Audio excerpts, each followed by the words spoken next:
It's nearly business time in baseball. The final out of the World Series will usher in the start of free agency. The Braves could have 7 free agents, 8 if Jake Odorizzi opts out of his deal. There are some names that the Braves would obviously like to have back, Dansby Swanson. But what if they have to fill those needs with new faces? You're watching Battery Power TV, Cory McCartney and Grant McAuley with you. And Grant, I'm going to ask you to be your fantasy GM here for a moment as we look at the areas that the Braves could be movers in at shortstop, left field side designated hitter, the rotation, and potentially the bullpen. Yeah, and we know this goes beyond Dansby Swanson, but he does feel like the central figure in all of this. Of course, the main event, if you will, is what the Braves are going to do at shortstop. It's been so continuously, I feel like, good or filled by somebody that you knew what you were getting there, a known commodity. And now, for the first time in a while, the Braves have to think about that position a little bit differently, perhaps. And then again, they might bring Dansby Swanson back, and that might make the most sense for both parties. We've talked about that a lot, but there are other needs for this team. Even with Charlie Morton back in the fold, I still feel like you look at the rotation and see what you can do there. You can always add to the bullpen. And look, we know the Braves have got to figure out production from left field and from DH. The DH can't just be a revolving door of who's not catching and who's not playing left field. And if two of those guys aren't really hitting that well, it's kind of choosing between the lesser of two evils. And when you go look at where the Braves ranked in both left field production and DH production, it's simply not where it needs to be. And those are reasons why we're talking about those positions in particular and looking over the free agents and seeing who might come in and be able to be the answers to some questions that the Braves have been trying to answer here over the last, at least calendar year, maybe longer in the case of, say, Marcell Ozuna. Okay, so let's start things off then, obviously, with shortstop, the center of everything for the Braves this offseason. Grant, give me a couple guys on your list.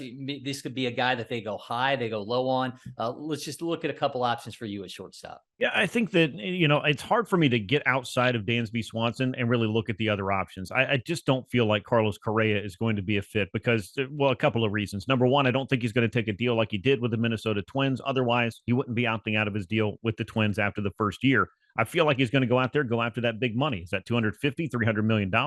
Very well could be based on his age and based on the way that he's viewed and projected and the production that he's had. I just feel like he's going to be out of the price range for a team like the Braves that, even with an increasing salary, is not necessarily looking to dole out a $300 million contract, which, by the way, would be a record for the biggest contract that the Braves have ever handed out. And they seem to be breaking that record several times over in the past year or so anyway. But to make a long story short, I'm fascinated by Trey Turner. I think a lot of people are, just because of the skill set, the fact that he is kind of an East Coast guy. Would that be something that would make him fit a little bit more into the Braves' plans or make the Braves just an exciting landing spot for him? But if you don't get Dansby Swanson back, I feel like Trey Turner's the guy you really focus on. Xander Bogaerts has to make his decision whether or not he wants to opt out. He's also a right-hand hitter. He would provide power. He's been a pretty steady shortstop. The Red Sox could simply move Trevor Story over to short and cover for him. Those are the two names. If you're going to go high for me, I feel like it's going to be between Trey Turner and it's going to be between Xander Bogaerts. If you're going low, there were not a lot of great shortstop options out there. I didn't feel like. I mean, you could look at, was it Jose Iglesias out in Colorado, who had a nice year, but was his offense all propped up by Colorado? He's a good defender, though. Would you bring back Andrelton Simmons for a year? I don't think that they're that far down the desperation need, and I would be a little bit surprised if Tim Anderson opts out of his deal with Chicago. So I've talked for a long time here about shortstop and not really giving you a full answer that is not Dansby Swanson, but if the Braves end up having to decide those other options, Corey, I'm not convinced that a trade wouldn't be involved for a shortstop that could come in, because I'm just not sure they're going to give the keys to Vaughn Grissom. Yeah, and the Athletics' Keith Law had Dansby Swanson pegged at $30 million per year, and there's a report that he already rejected an offer in the $100 million range. So if the Braves are going to go into the 30s, I mean, something they've never done before on an AAV, do they end up going, like you said, with a stronger offensive resume, which Trey Turner would provide? I mean, that's the best combination of speed, power, and average in this class by far. Yeah. He's the only player, if you look at guys in the top 8 among shortstops since 2016 and average steals in home runs, he's the only guy in the top 8 in all 3 categories. In that span, has the second highest WAR with 6.3 this past year.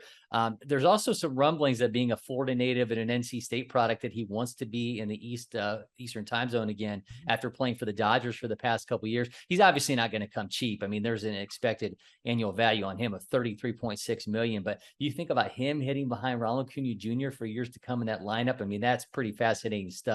Yeah. You mentioned, I mean, the low options are not exciting. So I am going to go Jose Iglesias here, and I know it's not an exciting pick. And I think you almost have to look at him if you're going to say, okay, Vaughn Grissom or Braden Shoemake is the answer long term. I mean, obviously the defensive side of things would be fantastic with him. Just he doesn't provide a lot offensively. Hit 292 last year, but that's a guy you could get for league minimum, and you would be awfully strong defensively, at least at shortstop. You mentioned the production at left field and DH, and the Braves were tied for the worst production in the league at left field last year at minus 0.8 Fangraph WAR. They were middle of the ground at DH, but Grant, go high and low for me on some options here at left field and DH.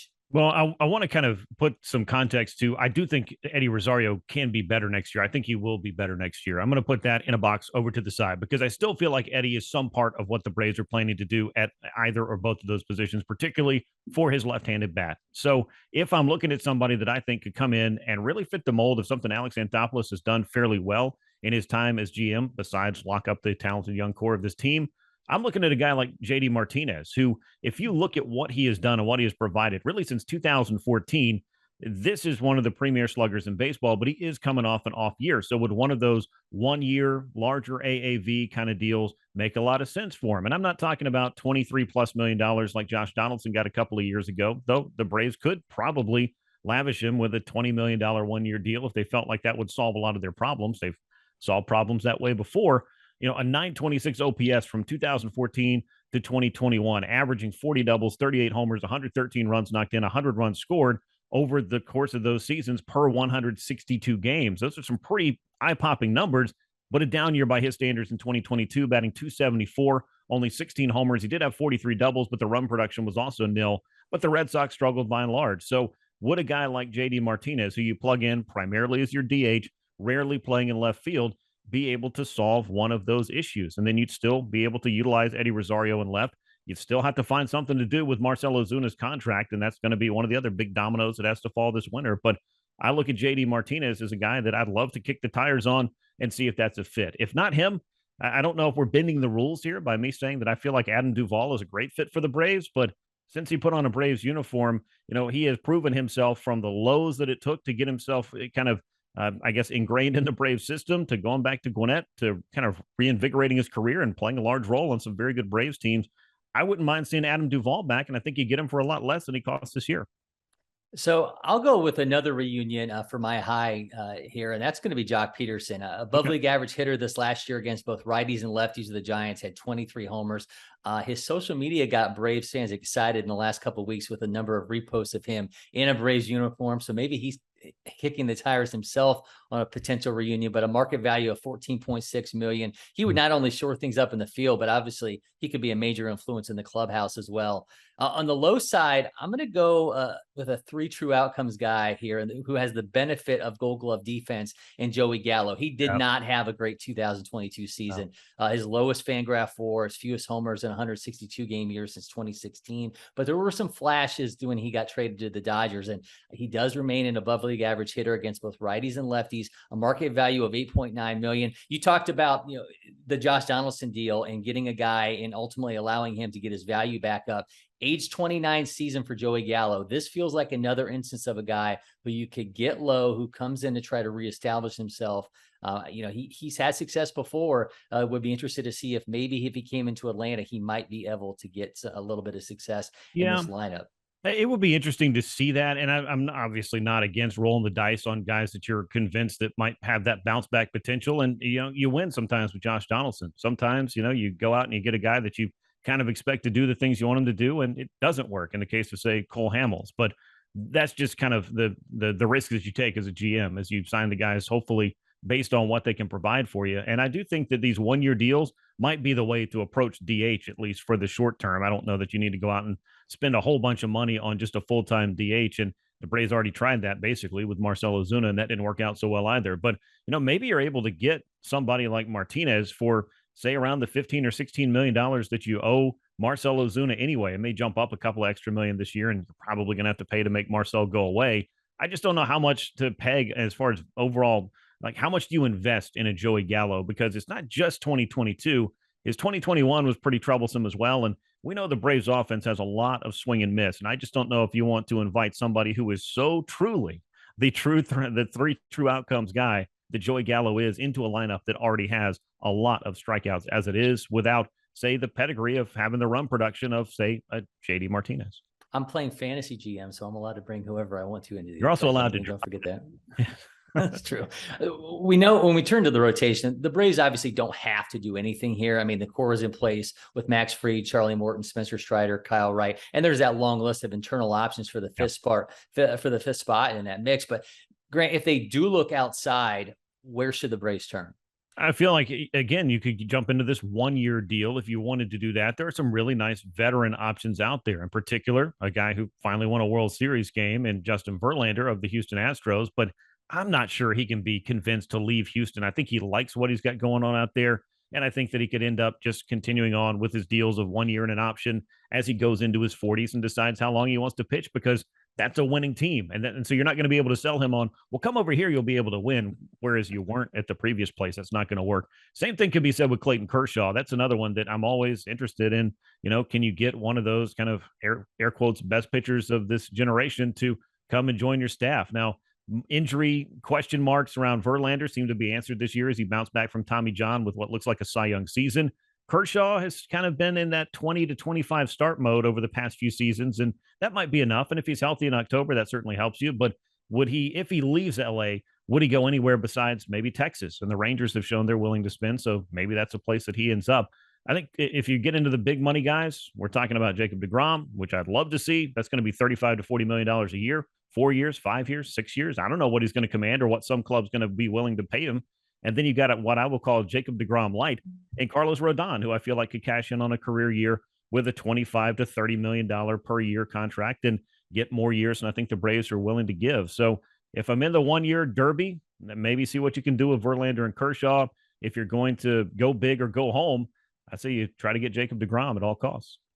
I'll agree with you on the Verlander thing. And also it's worth noting that he said back in August that he expects to opt out of his deal and hit the market this winter. So maybe that does open the door, and the Astros are obviously not lacking at all in the starting pitching department. So, maybe there's an opportunity to swoop in there and get into the Verlander derby and ultimately get him into that rotation in Atlanta. I'll give you a low option here too. And I'm going to go with Jose Quintana, who had a resurgent year this last year. He was good with the Pirates. He was even better with the Cardinals, a 2.01 ERA and 12 starts. The advanced numbers were really big on him, a 35.8% hard hit rate at a chase rate that was 84th percentile going into his age 34 season. He made just $2 million last year. So I think that could be a really deft move if the Braves look to make that, that kind of low end bargain price kind of deal. It doesn't break the bank and still allows them to add something to their pitching mix. Yeah, it definitely could. And then we got to think about, as far as low options, there's going to be a lot of starting pitchers out there, maybe looking for 1 year deals that could kind of patchwork the end of your rotation. But the Braves still have Ian Anderson, who I am not convinced that they just want to give up on because he had a challenging year. They have Kyle Muller, who seems to have put a lot of stuff together in Gwinnett. We saw good stuff from Bryce Elder. And I know that, the prodigal son coming back to the rotation and Mike Soroka would certainly be a great story as well. And stuff-wise, I think Mike had pretty much checked a lot of the boxes he needs to. It's just, I think maybe having a normal winter for the first time in a couple of years would be helpful. So those are guys you got to keep in mind. And as you pointed out, when we started the rotational part of this exercise, they don't have to go out and make a move, but if they can make themselves demonstratively better, that's the word, demonstratively better, and go out and get a veteran guy that really has that pedigree and the numbers to back it up and the potential to put the Braves over the top in 2023, those are the kind of deals that I think Alex Anthopoulos could really look forward to making, and he'll find a few arms out there that could fit that bill. Yeah, if you don't get into that real top tier, then what's even the point? Right. What's the point of bringing in a low end guy? But I said I was going to give one, so I gave one there in Quintana. Good the one. Bullpen's obviously an interesting spot. Alex Anthopoulos' comments around Kenley Jansen. Are we to believe that maybe they're looking to add a closer and not just turn the reins over to Raisel Iglesias? I mean, are they just in a situation where let's add the most amount of really good arms that we can, and we'll just let everything sort itself out? If the Braves do go out and look for some bullpen help, Grant, who do you see them eyeing here? When they went out and got Iglesias, it did seem like it kind of answered one of their big winter questions is how are we going to approach closer for the future? But as you and I have talked about here, and we've talked about it on From the Diamond, have we not advanced to a certain point where, yes, you got to have a guy that gets the final 3 outs, and that guy needs to be a consistent force at the end of the bullpen, but he doesn't necessarily have to be A, your biggest weapon, or B, and more importantly, maybe this is A, your most important reliever, because the Braves have done this by diversifying their portfolio of high leverage arms to be able to use guys from the 6th, the 7th, the 8th, and then in the 9th inning to get things done. And whether it's Kenley Jansen leading the league in saves or Colin McHugh coming in and throwing big innings in the 5th, 6th, 7th innings to help bridge the gap to get to, AJ Minter, Raisel Iglesias. We won't have Tyler Matzik in the mix this year. Maybe you get Luke Jackson back. I don't know how that's going to work. We'll find out how Luke looks and what the Braves decide to do there. But a couple of guys that I saw that I thought were interesting outside of the Kenley Jansen area of the discussion, at least for me, Michael Fulmer is somebody who's been linked to the Braves for a long time. I don't think that he would be a bank-breaking move to bring in and put into your mix. He's thrown in some decent leverage for the Detroit Tigers, though he wasn't closing for him last year. He got traded to the Twins. I still think he's a guy that can miss some bats and maybe fit into that, middle inning mix where the Braves are still looking to get important outs. And a guy that we talked about around the trade deadline from the Texas Rangers, who really reinvented himself and reinvigorated his whole career, turning full-time as a reliever for the first time, was Matt Moore, the lefty for Texas, who had a sub-2 ERA, 10 strikeouts per 9. And as I just mentioned, you're not going to have Tyler Matzik. Maybe it'd be nice to go out and get another big strikeout left-handed reliever to throw into that mix. Okay, on the high end, I will go extreme high end here with a little bit of a note and say it would be kind of interesting to see the Braves troll the Mets there and go out and get Edwin Diaz so they can completely lock down all playings of Timmy Trumpet there throughout baseball with him and William Contreras. But instead, on the high end, I'll kind of go with more of a setup guy that can allow Iglesias to be that closer and go David Robertson here, hitting 179 against him. Righties were this past season. Lefties were at 168, had a strikeout rate that was in the top 10% of the league, expected net around $9 million. So I think maybe you get him, 2 years or one with an option. He's obviously going to be 37 years old this year. And you mentioned the Tigers. I'll go on the low end with another Tigers reliever in Andrew Chafin, who is opting out of his $6.5 million deal with the Tigers for 2023. He had some strong numbers this past season. What I love with him is the uptick in the swing and miss department. He was in the 87th percentile in whiff rate, 89th percentile in chase rate. The slider had a 60% whiff rate, was fifth best of anybody with that pitch. Wow. So he could be obviously this is the one area where there's going to be guys we're not even thinking of that are those lower end guys, but certainly there are no shortage of some interesting names, at least from the relief department, that you think the Braves could look at this point. Yeah, I agree. And your bullpen, even your best bullpens, and we talked about the night shift and the role that they play to make the Braves the world champions in 2021. By the time we got to the end of 2022, it looked very different. I mean, Tyler Matzik, he pitched for most of the season through what we believed might be some kind of injury. We found out at the very end it was Tommy John surgery. Luke Jackson didn't throw a pitch this year. Will Smith was traded to the Houston Astros. Kenley Jansen came in and started doing the closing. And, you've had to bring in a Raisel Iglesias, Colin McHugh. Maybe Kirby Yates is going to factor into this. We haven't really talked about him, but that was kind of one of those signings that Alex Anthopoulos wanted to get out in front of making the bullpen a little bit stronger in 2023. You were able to get Kirby back in, get his legs under him a little bit this year, and see what role he's able to play next year. But as you mentioned, there's pieces out there all the time, and the bullpen is one of those. It's an extremely volatile place.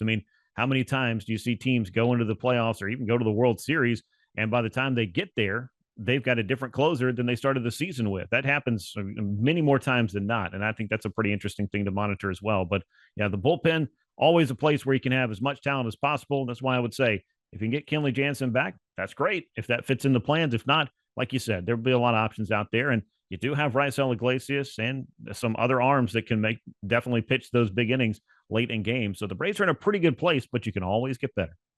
Well, the one thing I will say is it's much easier playing fantasy GM than it is actual GM. But this is just the beginning, as the hot stove is just percolating. We'll have you covered every step of the way here on BPTV. So subscribe, turn on notifications, and tell a friend. And also don't forget to check us out on From the Diamond on 92.9 The Game in Atlanta. Also available wherever you find your podcasts. Until next time, I'm Cory McCartney. He's Grant McAuley, and we'll see you soon, Braves Country.